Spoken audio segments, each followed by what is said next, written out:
Hi again. What was the Watchtower telling young people 100 years ago? Now, when Franz wrote Crisis of Conscience in the early 80s, now nearly 40 years ago, let's see now, what's the date this was published? 1983, 40 years ago. And when he wrote it, he was lamenting the fact that somehow Jehovah's Witnesses were still glorying in the millions now living idea. Millions now living, and that is in 1983, would never die. Of course, they did believe that. There were more than 2 million witnesses then. But what he reminds us of here is that that saying comes from a book published in 1920. That was the campaign that J.F. Rutherford inaugurated around the year 1920, and a book was published. A book/booklet, really. It's a book length, short book length, but the versions I have seen anyway and have are paperback. On the other hand, there's this book, a much less well-known book, The Way to Paradise, published by the Watchtower, the International Bible Students Association, actually, in 1924. This version is the 1925 edition, reprinted under the copyright of the People's Pulpit Association. And on page 190 of Crisis of Conscience, Franz analyzes what this book was designed to do, which was to reach young people. It's a book specially designed for young people.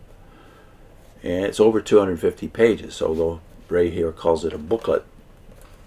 What were young people to know for sure in 1924? Here's what Ray has to say about it. In harmony with the Millions Now Living Will Never Die booklet, the organization was now teaching that the Jubilee cycle, which according to God's law through Moses involved consecutive periods of 50 years, with the Jubilee year coming each 50th year, pointed to 1925 as the start of the millennium. It was to be marked by the return of the prophets of old to earth. In 1924, the organization published a booklet designed to be used by young people titled The Way to Paradise. By the way, it's the only book published during that period, that is Rutherford's regime, that is not written by Rutherford, signed by W.E. van Amburgh, who, during most of those years anyway, was Secretary-Treasurer of the organization.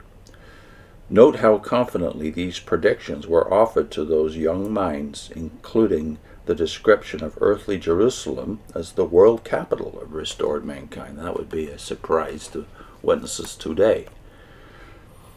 This is starting on page 224 of the book, The Way to Paradise.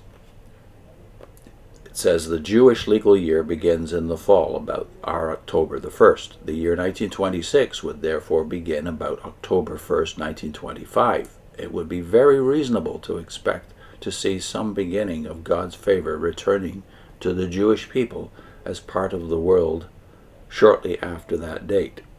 Now you might remember this language sounds very similar to what the Watchtower was saying around 1975.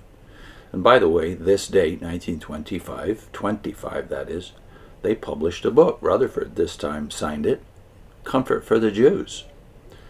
That's another book you'll find very hard to find or locate today. About as rare as The Way to Paradise. The Way to Paradise goes on. Many of the Jews are already looking longingly toward their old homeland, Palestine. God's limit of time to the Gentiles as nations expired in 1914, as we've already seen. Thus, as the Jewish nation, as a nation, lost favor with God when they crucified Jesus, the Gentile nations have no further recognition by God as nations. Christ will soon begin to deal with the world as individuals, commencing with the Jew first, though... Oh, let's read that again. It doesn't seem quite right. Commencing with the Jew first, through the ancient worthies. We should therefore expect shortly after 1925 to see the awakening of Abel, Enoch, Noah, Abraham, Isaac, Jacob, Melchizedek, Job, Moses, Samuel, David, Isaiah, Jeremiah, Ezekiel, Daniel, John the Baptist, and others mentioned in the 11th chapter of Hebrews. And the phrase again is shortly after 1925. These will form a nucleus of the new kingdom on earth. One of the first things necessary will be to put Jerusalem in condition to be the capital of the world. This will necessitate a great deal of work, but there will be many willing workers. Current news informs us that attention is already being centered upon Palestine, and thousands of Jews are trying to return there. Already, considerable work has been done in the way of building better roads and cultivating the fields. However, we should not expect to see much systematic work underway until these princes have been awakened and placed in charge. The capital of every country should be in direct and quick communication with all parts of its territory. If Jerusalem is to be the capital of the world, it should be able to get into quick touch with every locality. Christ's kingdom is to undo in 1,000 years all the evil brought about in the previous 6,000 years.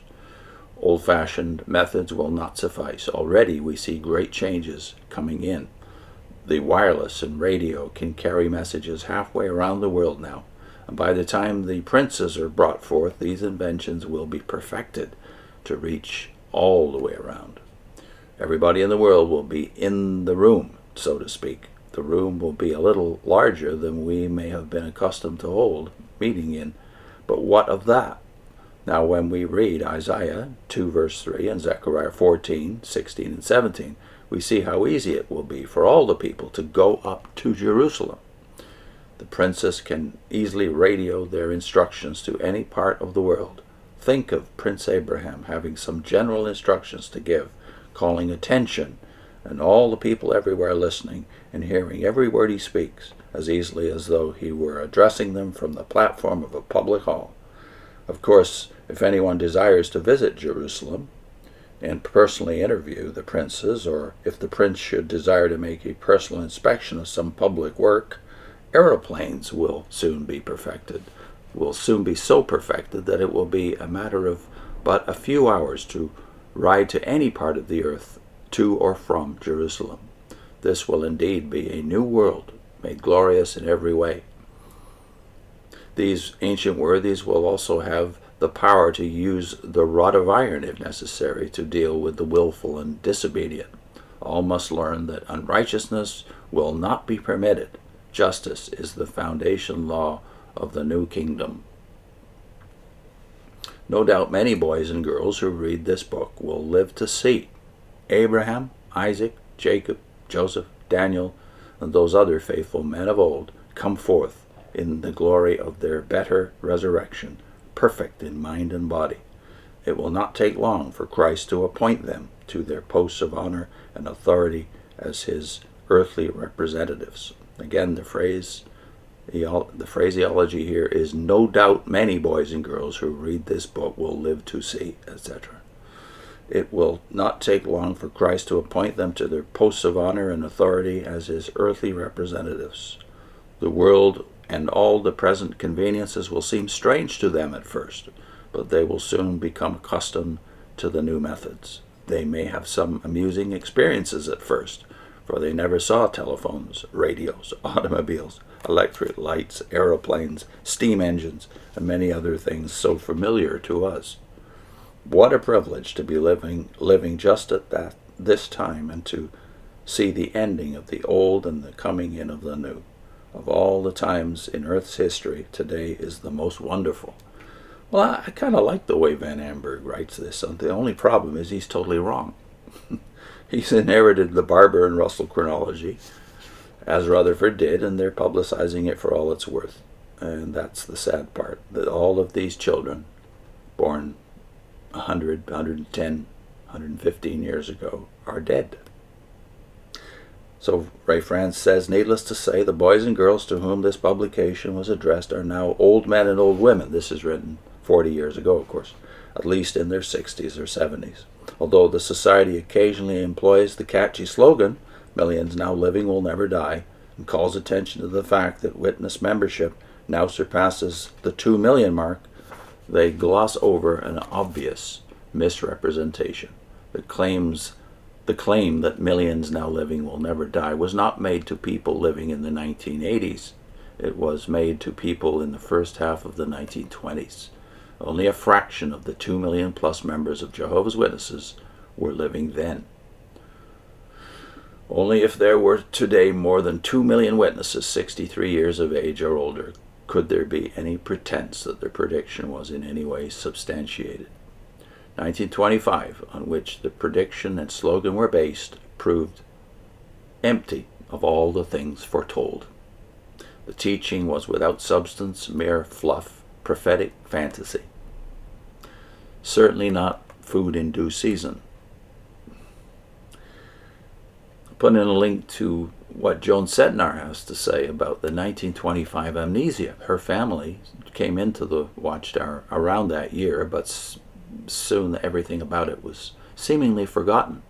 Joan Setnar and her husband Bill, of course, later became Bethelites in the 1950s and wrote their testimony. And we have a link to what Joan Setnar said about her family connection in 1925 on your screen, plus the Basic Library for Jehovah's Witnesses playlist. See you shortly.